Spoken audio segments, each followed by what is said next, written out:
फिरंगी के डोला कैसे जाएगी गरिमा कहे कातिल जोखम टूट पड़े दुश्मनों पर पहलवान भोला। भैया हाई वाला कोरस बना दी। ए भैया तमाम बिरहा आप लोगन सुनीला मंच से लेके कैसे तक जितना आप लोगन बैठल बानी जा ये 1,000 पे आप लोगन भारी बानी जा, लेकिन गौर करिहन 10-15 मिनट के कहानी बा। ये कैसन कहानी बा? यहाँ एक लाइन कवाली का टुकड़ा बा। कौन कवाली है मास्टर?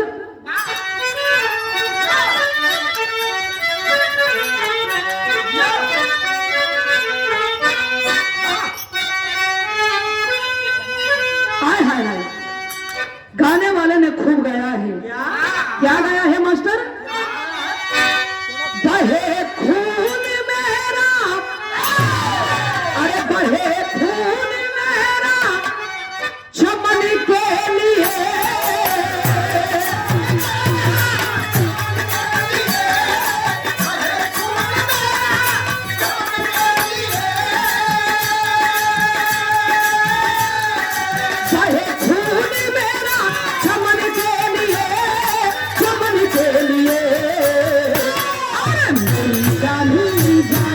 वतन के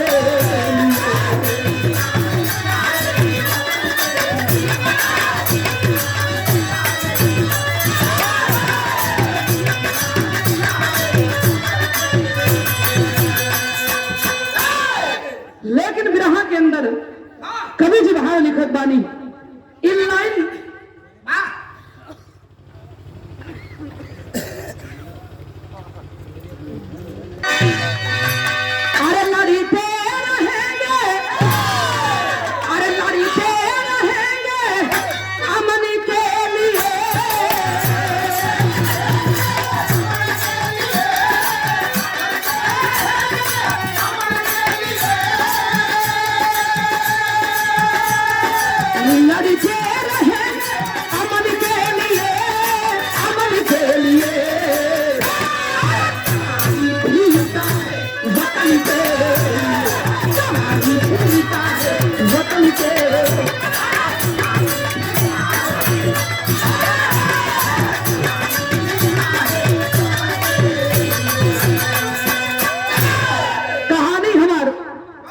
शुरुआत हो गई। ये केकर कहानी हो, कहां से लिखल गई? बिरहा के कसौटी पर जोहरी सर में कभी जवाब लिखा था नहीं। कैसे?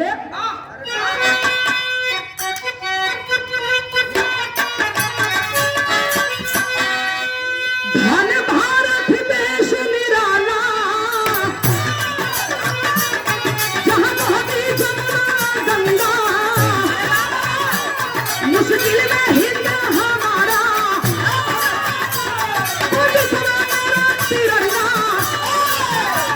एक झांसी राष्ट्रीय आशा, मेरा भारत देश के अंदर नगर का पट्टा भोला, उसी के सिर धुरंधार, मोहलिया में भैया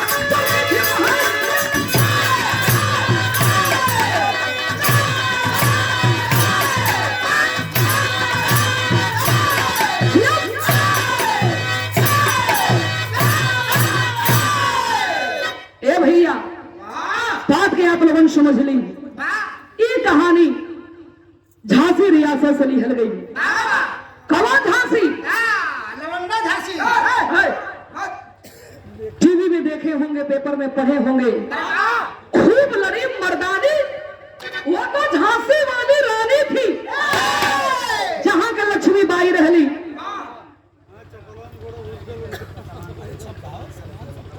और ये देखें वही झांसी के कहानी बा जहां के लक्ष्मीबाई रहली अपने मान मर्यादा, अपने देश के स्वाभिमान के खातिर अंग्रेजन से लड़ाई लड़ले रहली।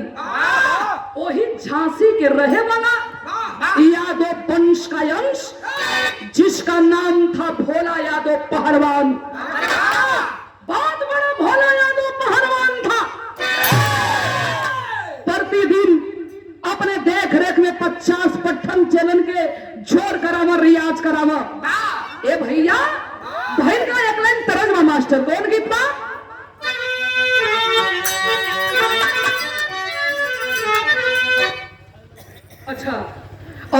कभी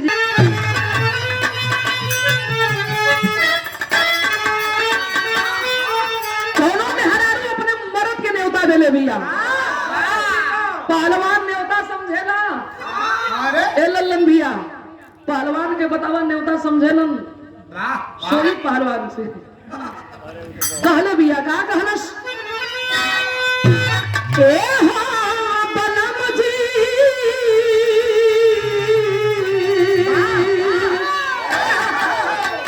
ए हो बलम जी आई बकहिया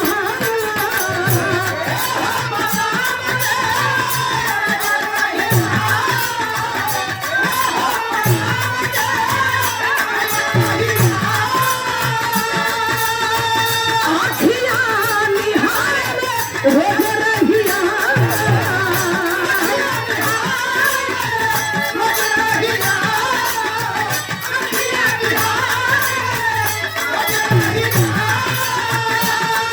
अरे ए सजनवा लागे नमनमा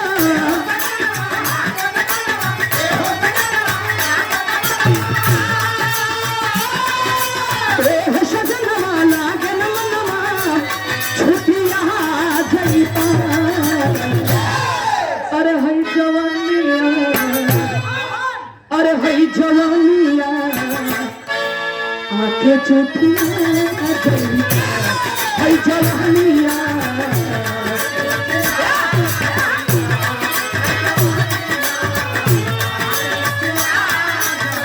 लेकिन ए भैया पहलवान अपने अखाड़े के तरफ चलल हुन कैसे चलल हुन जंघिया लिंगोटा लेके चल रहिया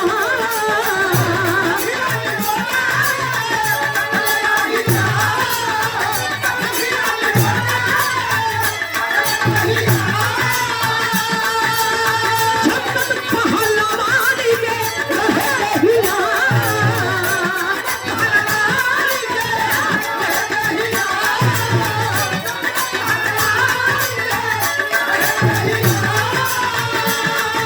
भोला पहलवानवा देखले समनवा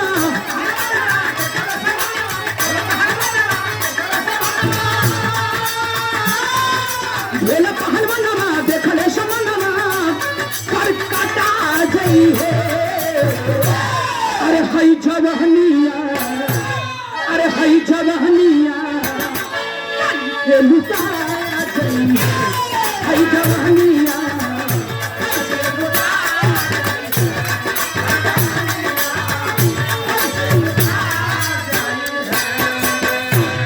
और ये हमारे गार्जियन भोला पहलवान जब अपने अखाड़े पर गईलन कि बाल्टर अंग्रेज वही झांसी के धरती पर बाल्टर अंग्रेज के शासन चलत रहल भोला पहलवान के अखाड़े से 7 पहलवानन के पकड़ के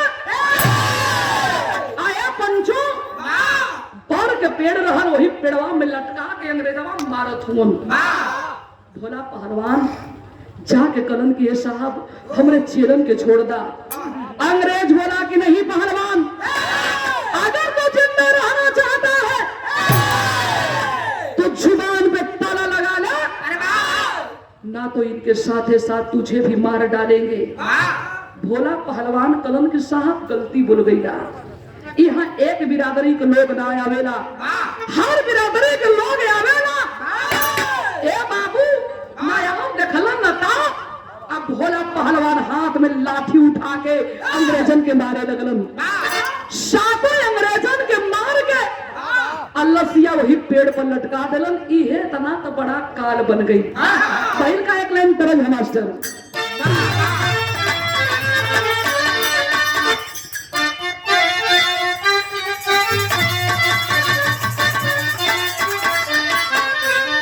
माता बही लोगन एक गीतिया के गावेली कैसे गावेली अरे गंगा जी के मुझको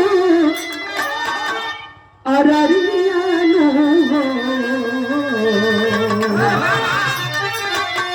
अरे गंगा जी के मुझको अररिया नो जहाँ बैठा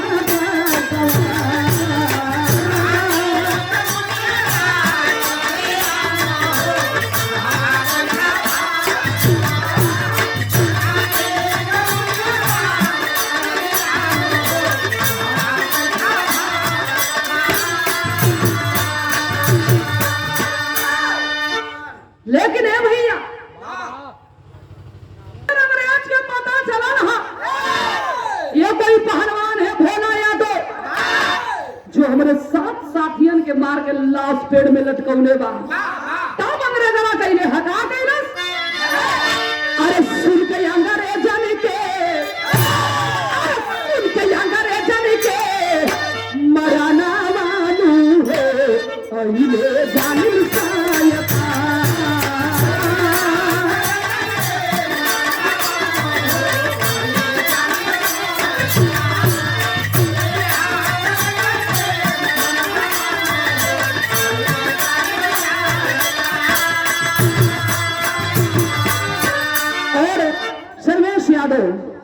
जिनके माता जी के तरही में कार्यक्रम चलत बा, बड़ा सम्मान कैलन और स्वर्गीय माता जी के नाती की ओर से ये पुरस्कार रहल 600 रुपया पुरस्कार बा। बहुत बहुत आपके प्रणाम से भैया लोगन के प्रणाम बा। पाल्टर अंग्रेज कालस से भोला यादव कौन है? कालस की साहब बगलिया में अखाड़ा चला ना, अपने देख रेख में 50 पट्ठा पहलवानन के भोला पहलवान लड़ावे लोग। तब अंग्रेज कैलस का, अरे कैलस की नाम घोषित जालिम मीरदैया, अरे 10,000 डॉलर मिले है रुपया।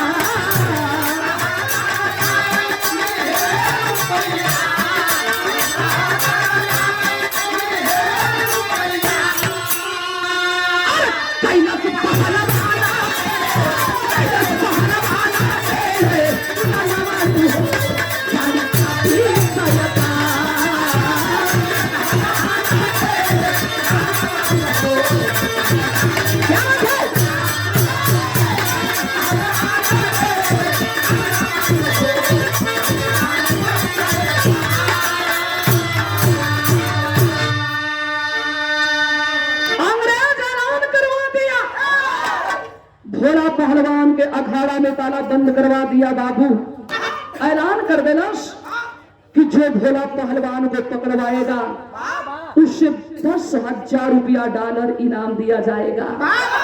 आय हाय हाय, चप्पा चप्पा अंग्रेज घेर लिए, चारों तरफ नाकाबंदी करवा देलन। 20 दिन के दिन बीतल बा। धरवा के जो था भोला पहलवान के दुल्ही के नाम बा गिरजा। अब गिरजा के गोदिया में वो 4 साल के बेटा बा, जौने बेटुआ के नाम माई लोरी यादव रखले बाड़ी। ए भैया सोच गिलन भोला पहलवान कि आज ना तो कल अंग्रेज के ही गोली से हम मारल जाई। तो अंतिम मुलाकात अपने पत्नी अपने बेटा से चल के कर आई। राती के 12 बजत बा, घरे पहुंचल हूं। गिरजा के दरवाजा खोलनी, पति पर जब नजर पड़ल तो आंख में आंसू लेके फक फक के कहली कि का हो, तो के मना करत रही ना कि अंग्रेजन से बगावत मत करा, लेकिन अब हमार बात सुनला कहा। पूरे परिवार के मौत के मुंह में ले आके डाल देला। ठीक ना कैला ये पहलवान। तबले हाथवा जोड़ के अब भोला पहलवान अपने पत्नी के हाथवा पकड़ के एक बात कहले हुन, बढ़ा लिया कैसे?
बोले हो पंचो, पाल्टर अंग्रेज भोला पहलवान को घर के घेरवा लिया, ऐलान कर दिया, अरे भोला पहलवान तू चारों तरफ से घेर चुका है, अपने आप के हमारे हवाले कर दे, ना तो हम गोली की बरसात शुरू कर देंगे। ए पंचो भोला यादव डरवारी रहल, डरवरिया के डाक के भाग चललन, लेकिन पापी अंग्रेज वही घर में आग लगवा दिलन। थू थू करके चारों तरफ आग लगल है, वही आग के घेरे में गिरजा अपन 4 साल के बेटवा के लेके खड़ा बाड़ी। लइकवा लोरी कहता कि अरे माई भाग रे माई भाग, ना तो यही अगिया में जर के हमन के माई बेटवा मर जाई जी। हाय हाय, माई अपने बेटा के गोदी में उठा के और दरवाजा खोल के पीछे वाले रास्ते से भाग के माई गई कहाँ? एक लाइन तरह है मास्टर।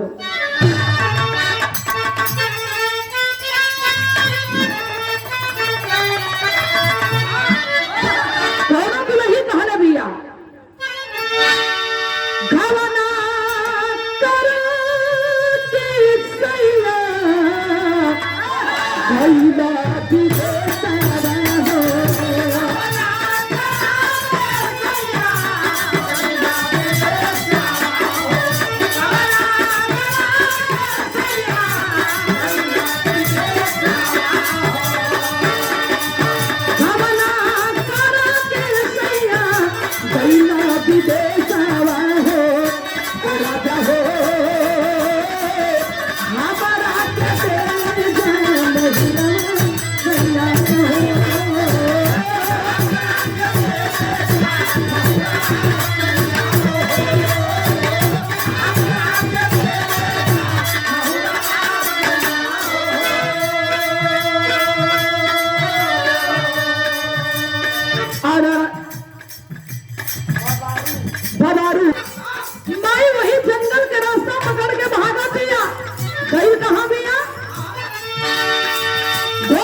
सुपरवाइजर हैं आप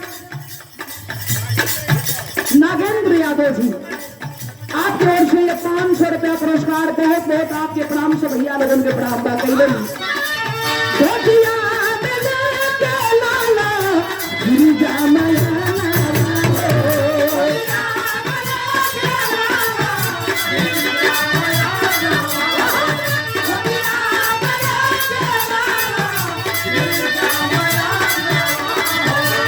जादू है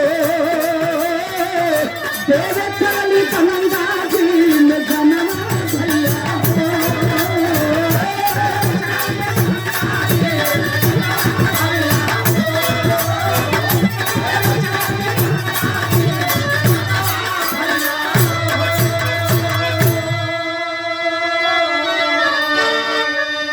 ए बाबू जंगल के रास्ता पकड़ के घूम फिर गंगा जी के किनार पे आके गिरजा रोवे लगल। रोवत बिया की बाहर है भगवान पति से साथ छूट गई, अंग्रेज हमरे पीछे पड़ल हुन, अगर हमें पा दिहन तो हमें नोच के खा दिहन, हमरे बेटा के भी मार के फेंक दिहन, अब हम जी के का करब? बेटुआ लोरी के बुला के पूछत बाड़ी कि ए बेटा लोरी बाबू बिना जी लेबे? कहलस की ए माई तू ही हमर बाबू, तू ही हमर माई बाड़ू, बाबू ना हो तो का भइल, तू बाड़ू ना, तू ही के देख के हम जी लेब। कहलस की ना, जैसे बाबू बिना करेजा मोट कर ले बाड़ा, अब ये माई बिना भी तो हे करेजा मोट करे का पड़े लाल। अपने बेटुआ के ही गोदिया में बैठा के अब माई कहत का बिया विदेशिया केंद्र भाव मास्टर।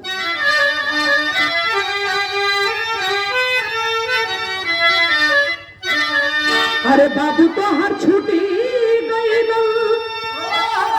अरे मांगे तो हर छुट्टी जाए आ टूट जाए ममता की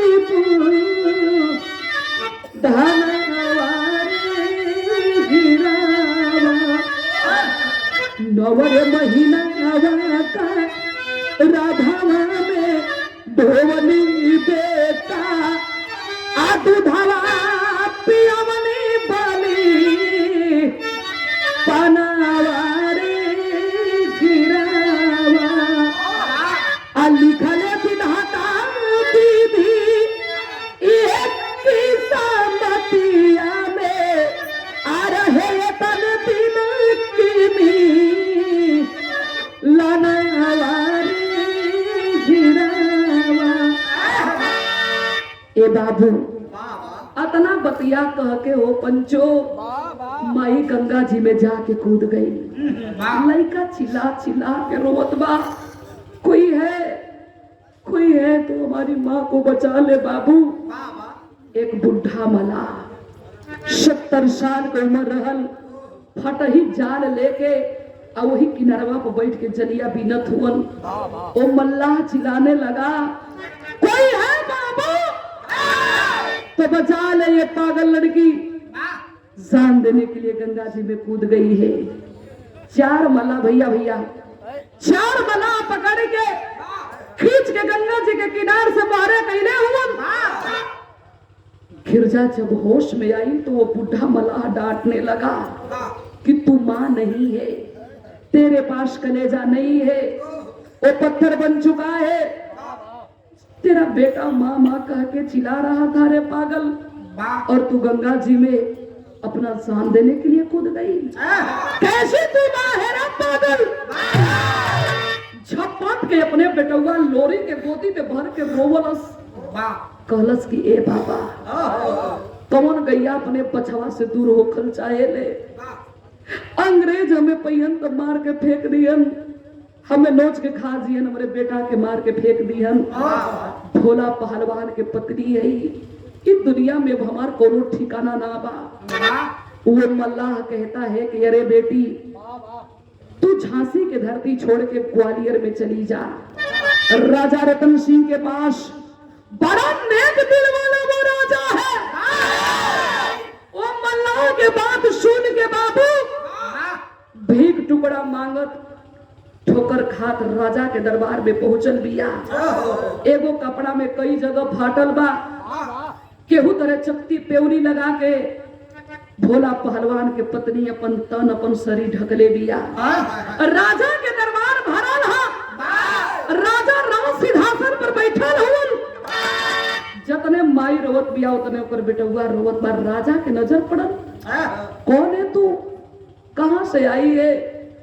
पैर में जाके गिर जाती है कि साहब घर हमार झांसी के धरती पर है, भोला पहलवान के हम पत्नी है। सिटी नारे भैया भोला पहलवान के हम पत्नी है।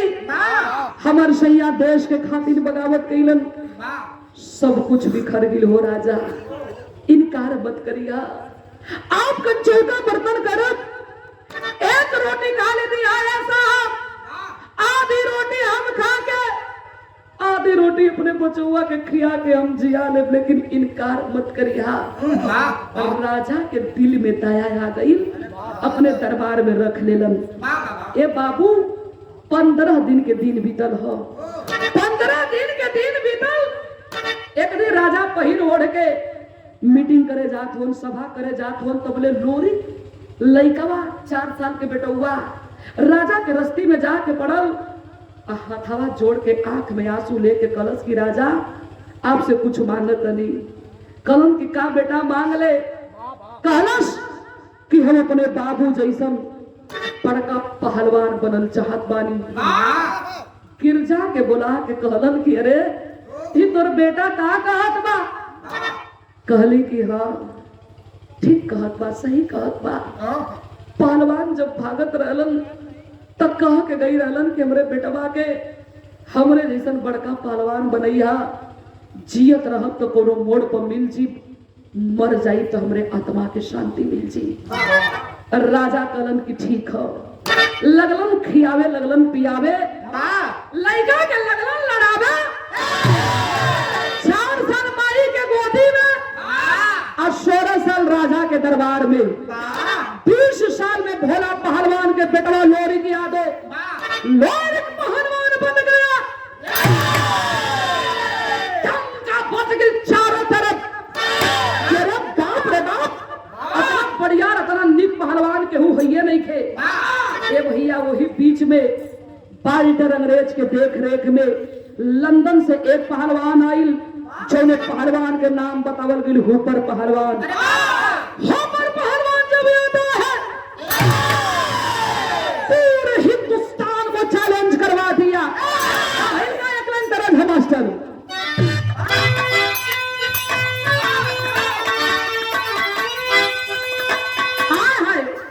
स्वर्गीय राम के गुरु जी ये लाइन के बड़ा मचल के गावा। कैसे गावा मास्टर?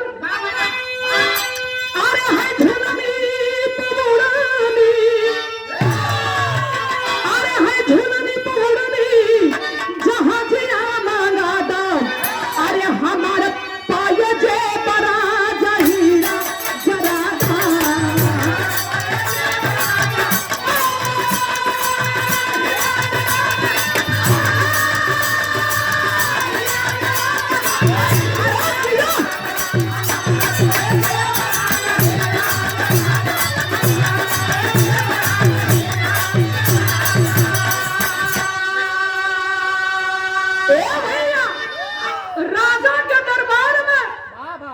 कोई बैठल बा, लेकिन बतिया उड़त उड़त अंग्रेजवा के ऐलान राजा के दरबार में गई हो। अरे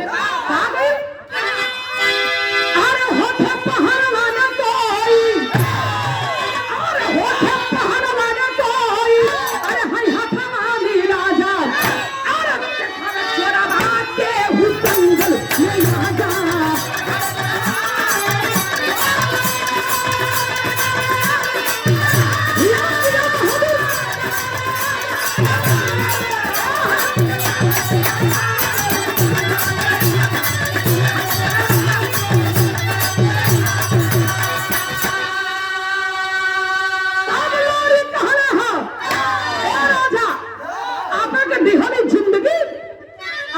बनावल हम पहलवान भईनी लोरी कहले हा का कहा।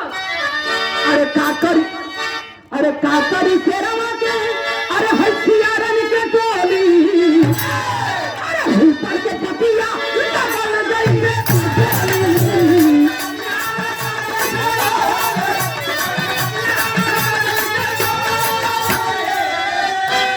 अरे हसियारन के सर के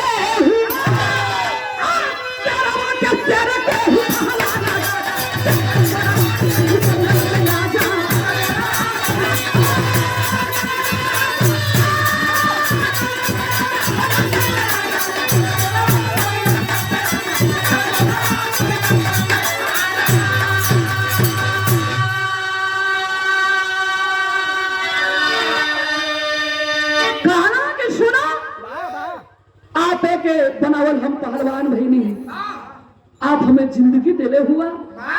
आपके अगर सम्मान ना रहल, देश का सम्मान ना रहल, अरे राजा तो हम पहलवान कौन दिन रात में दे दी।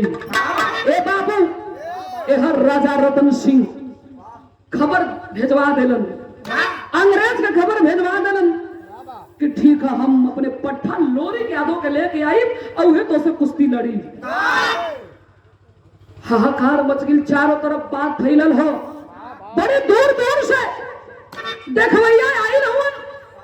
और वही में राजा रतन सिंह अपने पट्टा लोरी के यादों के लेके पहुंचन हो। विराह में चौलरिया लग गई।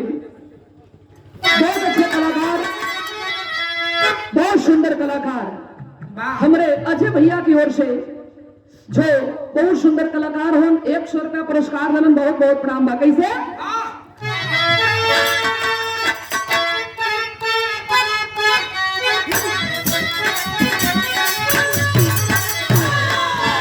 एक दिया के हमारा गुरु लगन गावेलन का गावेलन।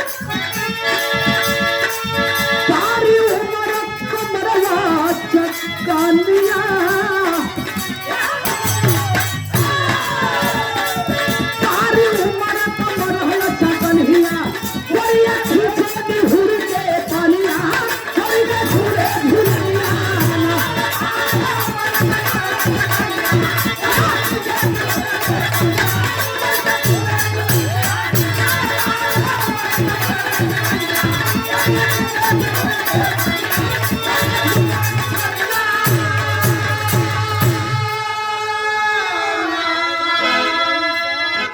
और ये विजयलाल जी के छोटे भाई गोबरी यादव जी, उनके सम्मान में बहुत रुपया पुरस्कार भैया के प्रणाम बा।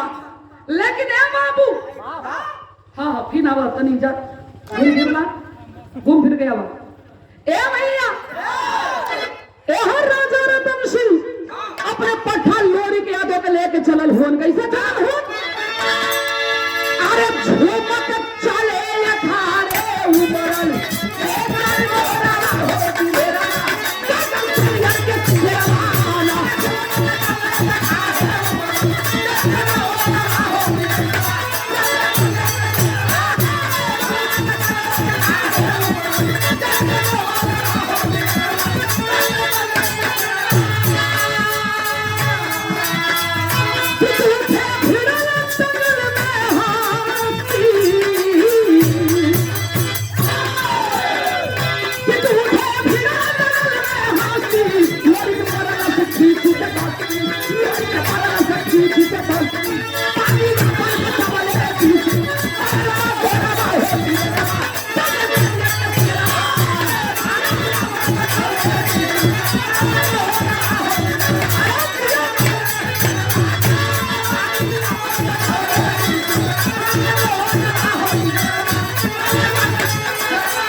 कुश्ती होखे लगल। ए पंचो अंग्रेज पीस पड़े लगल, लोरी कमजोर मनावे लगल। नीचे से ललकारत हुआ लोग, सही है बेटा, शाबाश बेटा। राजा रतन सिंह बैठल हुआ, ललकारत हुआ कि सही है बेटा। अखिया से इशारा कैलस कलस की ना, हमसे कई पुनः बहुत बड़ा पहलवान है, पटक दी देश के मर्यादा चल जी। ये पंचो अंग्रेज बोला कोई बात नहीं है, 5 मिनट के रेस्ट देकर फिर से लोरी की यादों के तैयार किया जाए। 15 मिनट बीत गई, लोरी सामने से उठते नहीं थे। अंग्रेज ताल ठोक ठोक के चैलेंज करने लगा। अरे राजा रतन सिंह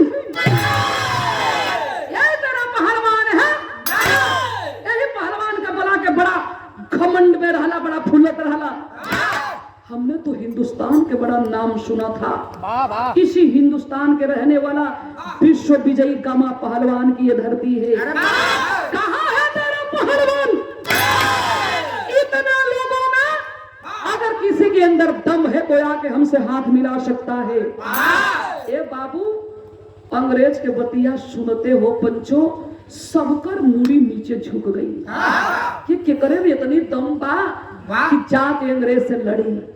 तबले भिड़िया के चीरत पीछवा से एक आवाज आई, अरे अंग्रेज जुबान पे लगाम रख के बात कर, हम उस देश के वासी हैं जिस देश में गंगा बहती है।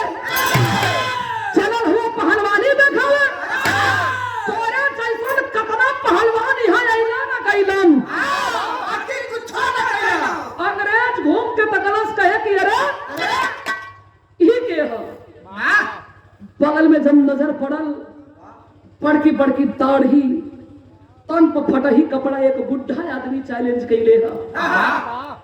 राजा रतन सिंह हाथ जोड़ दिलन, कलन की सुना, देश के मर्यादा के सवाल है। हतने लोगन में जब दम ना भइल तो आप काहे बदे मौत के आगमन देत हुआ। वो बुढ़ा आदमी आंख में आंसू लेकर बोला कि नहीं राजा, ये बार बार अपने देश के अपमान करत है, हमसे बर्दाश्त ना हो पावत है। मुझे एक मौका दे दिया जाए, अगर हम अपने देश के मर्यादा ना बचाई तो यही अखाड़े में पर जान दे दे, लेकिन दोबारा अपन मुंह ना दिखाई। लोग ताके लगल कि रे बाप रे बाप, इतना बढ़िया चैलेंज करत हुआ। और राजा रतन सिंह कलन की ठीक है, लेकिन याद रहे आपके ही हाथ में हमारे देश के मर्यादा हो। जंघिया निंगोटा कस के ये पंचो मिट्टी उठा के माथे पर लगौले हुआ, आज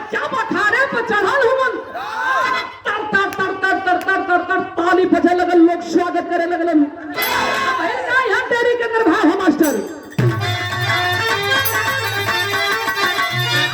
अरे बुढ़ौती में जवनिया जागल बा, अरे बुढ़ौती में जवनिया जागल बा, गरले पहलवान कोई हुक्म या चुनौती रे चुनौती रे चुनौती। ए भैया ए हर माथे पर मिट्टी लगा के और अखाड़े में 4 फेरा घूमल हुन, खींच के निकास ऊपर उठवला अब पटक जब रेज के छाती पर पहलवान बैठल हुन। खुशी के मारे जितना लोग बैठल बा खड़ा हो गई। राजा रतन सिंह बगल में बैठल हुन, खुशी के मारे आंख में आंसू छलछला गई और हाथ में फूल के माला लेके दौड़ल हुन जाके और बुढ़ा पहलवान के पहना के सीने से लगा के फक के रोक कलन अरे मर्दवा तू तो देश के मर्यादा बचा देला, तू भगवान बन के अइला, आपके घर कहाँ? वो बुढ़ा पहलवान के आंख में आंसू है बाबू। ए राजा साहब घर पूछ के का करवा? हाय भैया लोग जाए एक रोटी खिया देवलन, ओहे हमार घर हमार द्वार हो जाला। कलन के रे नाम तो अपन बतावा तोहार नमवा का? कलन के नमवा पूछ के का करवा? तबले कलाई पकड़ लेलन, कलन के नाम तो बतावे के पड़ी। कलन के नाम जानल चाहत हुआ तो बड़ा प्यार से ये लोग हमें शंभू पहलवान कहेला। कलाई पकड़ ले हुन कलन के रे मर्दवा बड़का पहलवान बड़ा तू, ना तो होके खैले के ठिकान ना रहले के ठिकान, हई भटकत हुआ लोगन से मांग के खात हुआ, ये हमके अच्छा ना लगत बा। हमहू 200 पट्ठा पहलवान रखले ही। ए पहलवान हमरे संगे हमरे राज दरबार में चला, आपको भरपूर सम्मान मिली।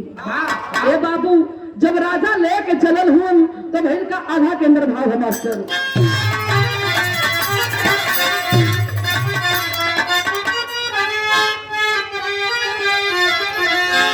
अरे बाझल बतलिया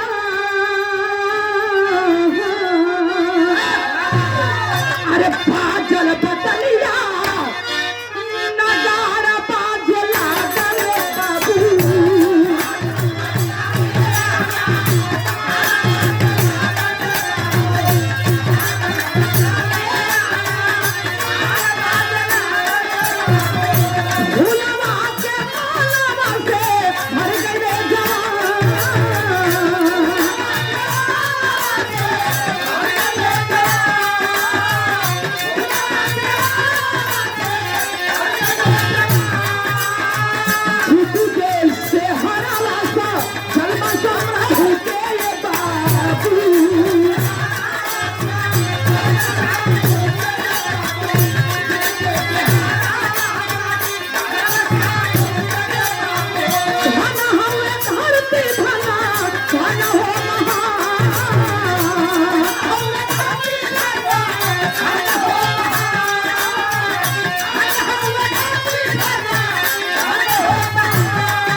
लेके अपने राज दरबार में अइलन, रहे के खैले के सब व्यवस्था करवा देलन। कहलन कि पहलवान कोनो चीज के दिक्कत हुई तो बताई है। एक दिना लेके भैया भैया एक दिना लेके राजा रतन सिंह शंभू पहलवान के और अपने पट्ठन से मिलवावे बदे गई हुआ, ले जाके पहलवानन में परिचय करावत हुआ कि देखा ये शंभू पहलवान हुआ, अगर ई ना होतन तो देश के मर्यादा चल जाए। आई तो लोगन के गुरु हुआ, इनसे जानकारी लेवे के हो तो ले ला लोगन। ये बता कि बहुत बड़का पहलवान हुआ। ए भैया राजा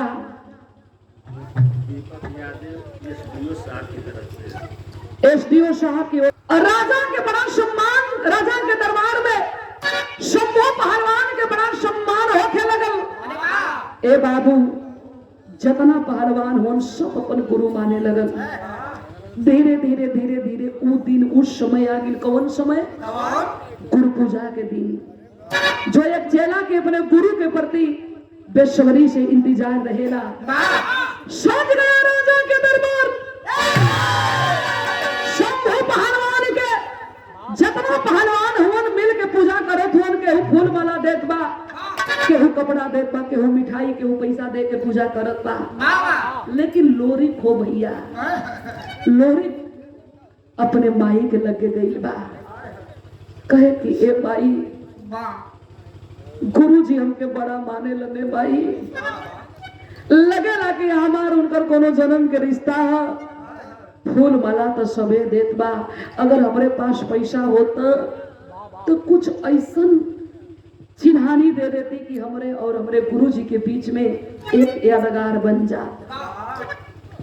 माई रोवे लगल, कहे कि अरे भैया यही राजा के दरबार में काम करेला, खाना मिल जाला, कपड़ा मिल जाला, एकरे अलावा हमारे पास का बा।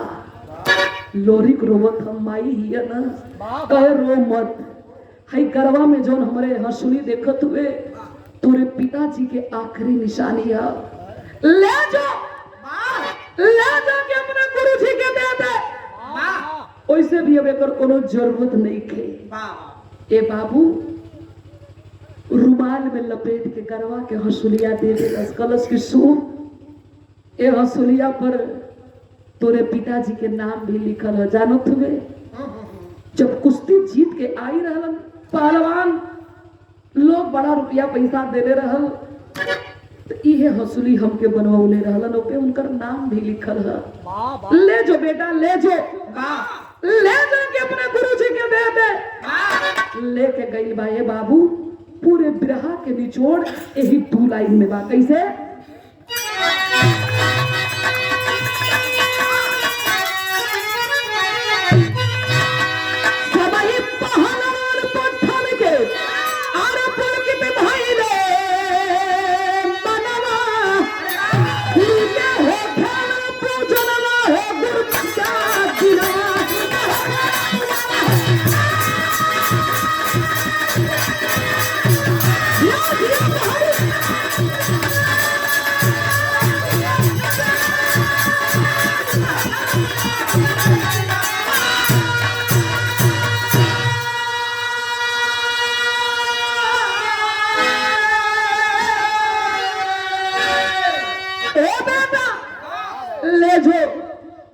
गईल कहलस कि गुरुजी फूल माला सब आपके दिले हुई, लेकिन हम जवन देवे जात बानी ऐसा कोनो छेला आपके ना देले भैया। गुरु के छिला कैलस का करके हंसली लोरी को बिहली गिरजा मतारी, गुरु के अपने देके बेटा अरे कर्जा दिहा उतारी।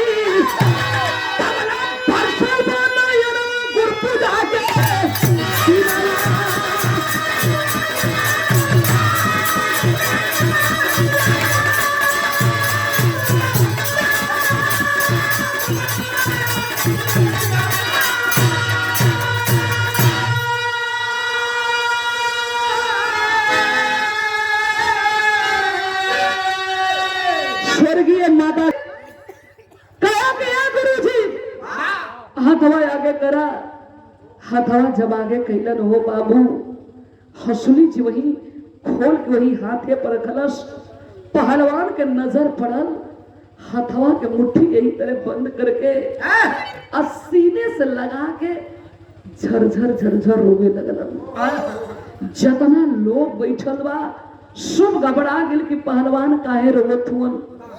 राजा रतन सिंह पूछत हुवन, अरे लोरिक पहलवान काहे रोवत हुवन? काहे हमहू के ना पता, हम माई देले है तब अपने गुरुजी के ले आके देले है।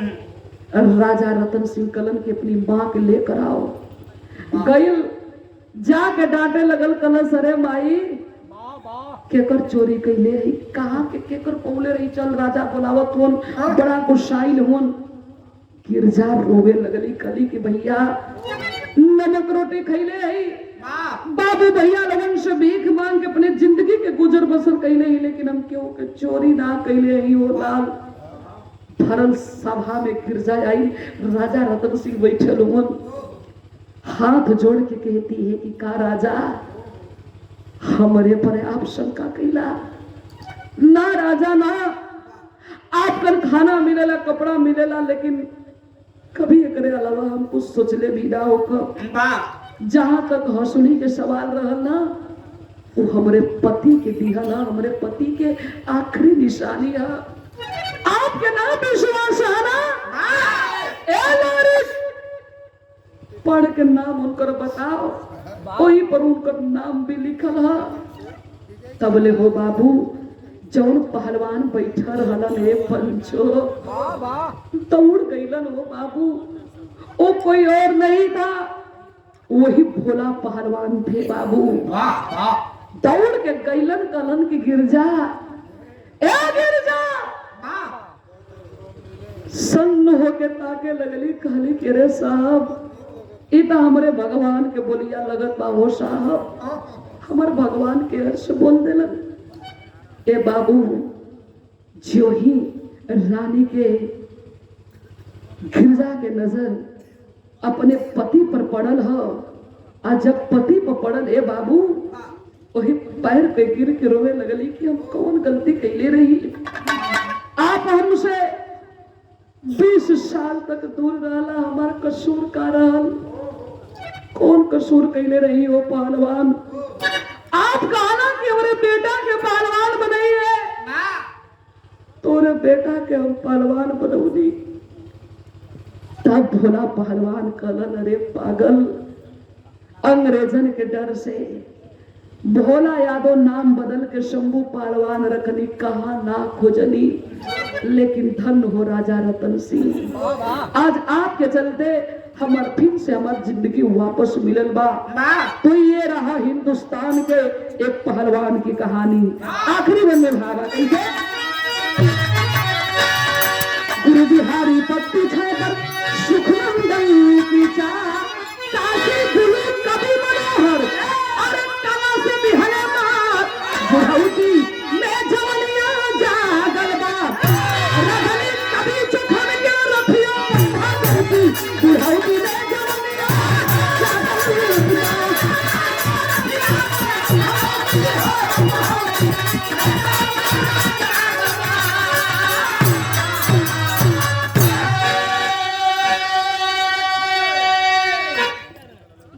समझ